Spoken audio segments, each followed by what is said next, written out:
Et pour aller plus loin sur ce plateau, Jacques Benzakoun, directeur adjoint de la Nouvelle République d'Indre-et-Loire. Bonsoir Jacques. Bonsoir Franck. Alors, c'est quasiment historique ce que l'on a vécu hier soir, en tout cas dans l'histoire récente. C'est une date importante, la chute de Jean Germain. Comment vous expliquez cette défaite ? Il y a plusieurs explications, évidemment. Tout le monde parle des raisons nationales, du désamour avec le gouvernement. Mais honnêtement, je pense qu'il y a beaucoup de désamour avec Jean Germain, qui a fait 3 bons mandats.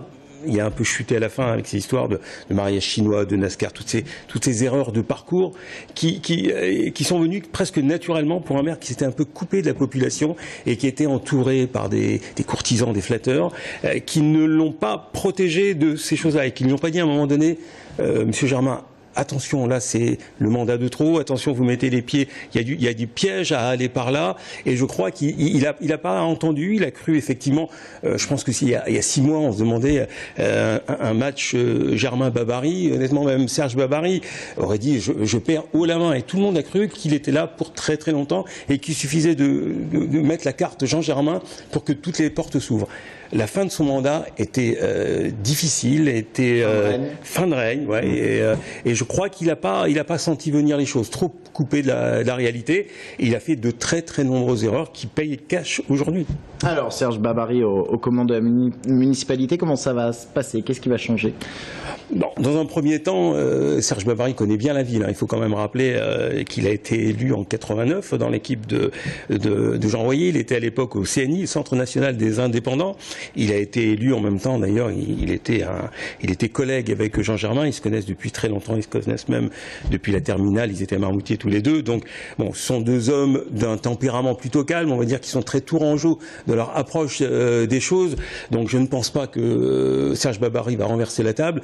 Je pense qu'il va prendre le temps d'étudier les dossiers. Il y a beaucoup de gros dossiers, l'aménagement du haut de la rue nationale, le déménagement de MAM. Enfin, il y a des très très lourds dossiers qu'il va prendre le temps d'étudier. Il disait lui-même qu'il allait s'entourer de gens compétents.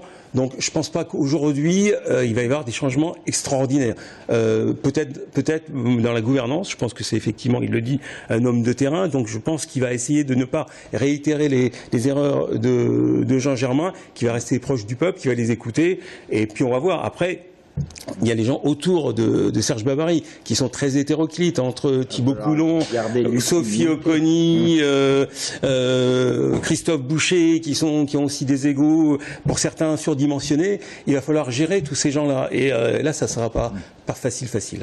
Dernière question très rapide. Il y a cette question sur Tours Plus. Qui en sera le président? Ça sera le maire de Tours, Serge Babary, ou Philippe Briand? On parle de lui aussi. Oui, alors là aussi, il y a une question de leadership. Si Serge Babary devient président de Tours Plus, de facto, ça va être le patron du département. En revanche, si Philippe Briand n'a pas l'intention de se laisser manger la laine sur le dos, il va tenter de garder. Et du coup, ça sera lui le patron. Donc on va voir, en fonction de la présidence, qui va avoir, dans les mois qui viennent, le leadership de la droite dans le département. Eh bien, on le verra notamment en suivant TV Tour ou en lisant La Nouvelle République. Merci beaucoup, Jacques, pour votre éclairage.